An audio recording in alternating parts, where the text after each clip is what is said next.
Good afternoon. I'm sorry we were a little bit late. I was in the West Wing swearing in Tulsi Gabbard, and so I just came straight back here. So thanks for being patient with us with the delay.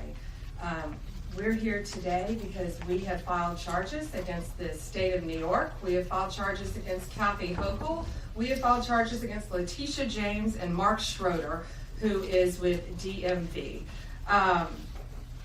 This is a new DOJ, and we are taking steps to protect Americans, American citizens, and angel moms, like the mom standing right behind me, who you're going to hear from in a moment.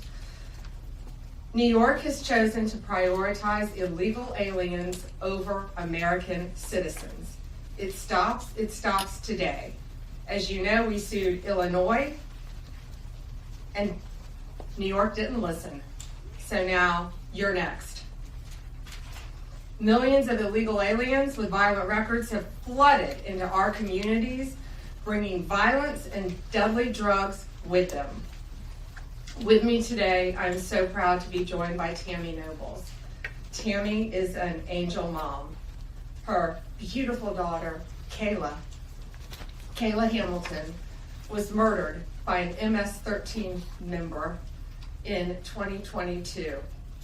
Kayla had just turned 20 years old, and she was raped and murdered by someone who should not have been in our country. Yet, he was released, flown to Maryland, where he committed this violent murder. I just want you to hear from, Tammy. Tammy represents not only herself and her family, but all of the great angel moms around this country who have suffered because of what the Biden administration did, and it is over. Thank you for having me here today and being able to share Kayla's story. Her murderer was able to come across the border knowing that he was flagged as an MS-13 gang member, and he had a criminal record in 2020 in El Salvador for illicit gang activity. He came over as an unoccupied alien child, saying that he was afraid of gang activity in his country. Health and Human Services called him a nice boy, and he showed age-appropriate behavior. That fell so wrong when he murdered my daughter. He ended up in Maryland, where he was able to rent a room in the same mobile home as her. We thought it was a legit company that were renting out these rooms, but it turned out that it was another illegal immigrant who owned these mobile homes, and he knew Walter from El Salvador. He knew him and allowed him to rent a room with my child. Kayla just turned 20 years old 3 days before she was murdered. Her murderer was only living there for 5 days before he viciously strangled her, raped her, and left her on the floor like trash and robbed her of $6. I have been sharing her story for over 2.5 years to bring change, because this should not have ever happened to Kayla, and it shouldn't be happening to other families being hurt by the border. Homeland Security did not do their jobs. They did not check his background. They did say that he was processed. So if they processed him, they knew that he was a gang member and still allowed him here. Health and Human Services did not verify the sponsor and allowed him to go with a sponsor that they don't even know if it was his cousin or his aunt. And he was able to leave the sponsor's house to go live wherever he wanted. And I am going to continue sharing Kayla's story to help save others and to bring awareness of what was happening under the Biden-Harris administration. And I'm so thankful for Pam having me here today, and I'm so thankful for the opportunities I got from Trump and any other platform, people who allowed me to share her story, because this is going to end. No other parent should suffer by having their child murdered by somebody that shouldn't be here. And I'm gonna continue, sharing it, and for Kayla, and also for others. Thank you. And it's my understanding that he also admitted to other murders, correct? Multiple murders. He wrote a letter, and was intercepted in jail that he committed 4 murders and 2 rapes.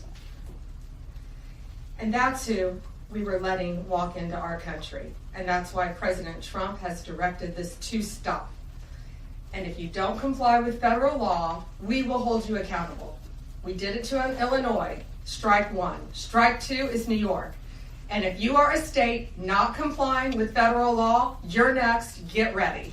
And the great men and women of law enforcement are standing behind me today. We have FBI, DEA, ATF agents.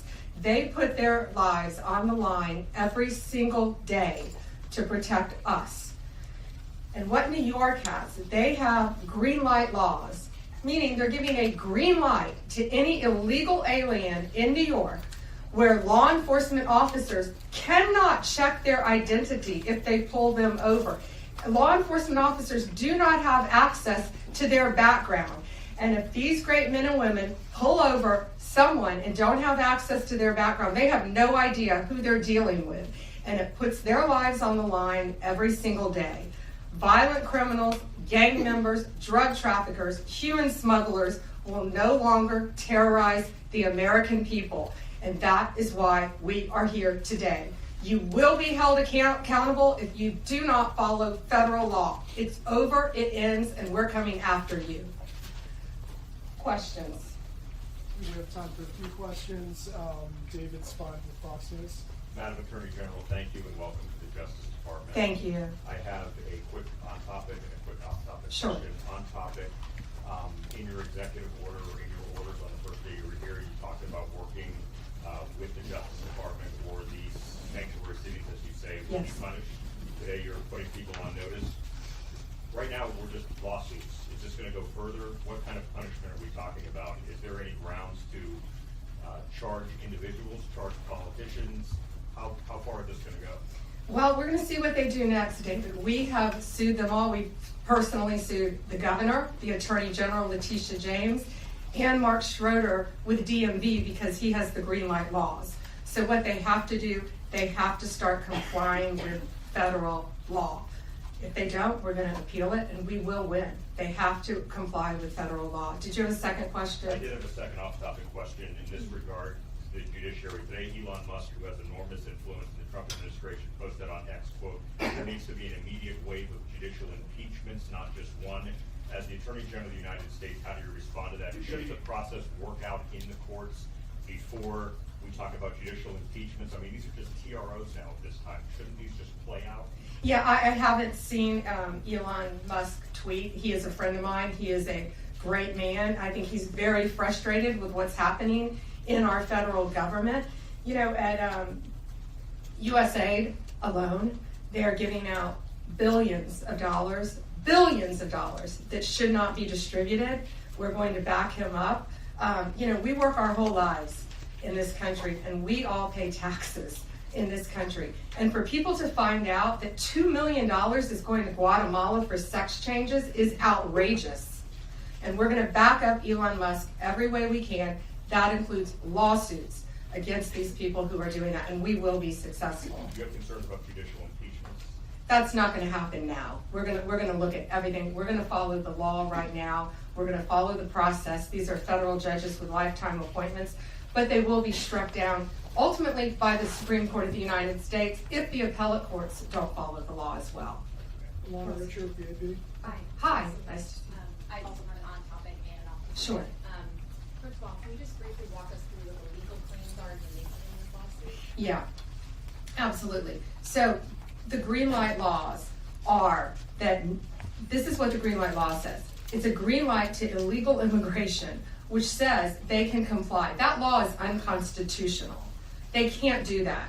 And what they've done is they have a tip-off provision that requires New York's DMV commissioner to promptly inform any illegal alien when a federal immigration agency has requested their information. So think about the men and women in law enforcement behind me. That's basically, that's not basic, it's tipping off an illegal alien, and it's unconstitutional. And that's why we filed this lawsuit, and that's why we charged Mark Schroeder too, because he runs DMV. Oh, I'm sorry, you had a second question. Yeah, my off-topic question. I wanted to ask about Mayor Yes. Adams' case.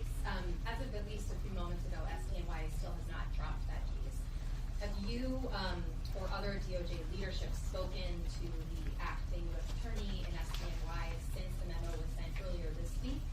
And what will you do if she refuses to drop the case? I have not spoken to her. I know our acting DAG, Emil Bove, has spoken to her, and Chad Mizell may have spoken to her, but that case should be dropped. It was done at the directive of Emil, so that case should be dropped. I did not know that it had not been dropped yet, but I will certainly look into that.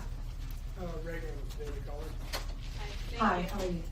Tom Holman suggested this week that someone from within the FBI may be leaking information about the ICE raids, and that such could be putting officers' lives at risk.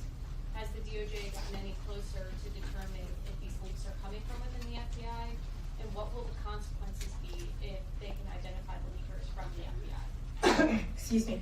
Well, first, I can't talk about anything that is ongoing, and that is ongoing. And it's really for the similar reasons of what I said earlier. The great men and women in law enforcement standing behind me today, they must be protected. And anytime anyone leaks or tips off anything regarding a pending investigation, that jeopardizes lives. You're telling a bad guy what's about to happen. It could jeopardize the lives of all the men and women in law enforcement. We will not stand for it. We will find you. We're going to investigate it, no matter what agency it came from. We don't know for certain. We have an open investigation, so I can't talk about it in detail, but we will do everything in our power to hold you accountable, and it is a crime, and you will be prosecuted when we find you. I got time for one more. Alana Austin, Newsmax. Madam Hi, Ella. Attorney, thank you so much for your time. I was also interested in hearing specifically what the interactions have been like with Mayor Adams. And I know he has a little bit of a different tone than some of the other Democrats out of the Empire State. And then also Denver Mayor Mike Johnston, because before the President Trump went back into office, he had issued some words about a potential standoff and then walked that back. So I was curious to see what things have been like out of New York City and Denver officials. Yeah, well, we're hoping that in New York, Mayor Adams is going to cooperate with us with the sanctuary cities and the illegal aliens. And has the mayor in Colorado been cooperating? Do we know? I believe he might have now. Yeah, I believe Colorado is now cooperating. That's what we want. We don't want to sue you. We don't want to prosecute people. We want people to comply with the law. This is very simple. An MS-13 member murdered her daughter. That's happening throughout this country. We have one angel mom is too many. And we have angel moms throughout this country who should not be going through this. Comply with the law. This is the last thing we want to be doing. We want to be out there, all of us, fighting violent crime. Yet we're fighting illegal aliens, and that ends, and it's going to end today. All right, that's all we have time for, guys. Thank you. Thank you. Thank you all. Thank you.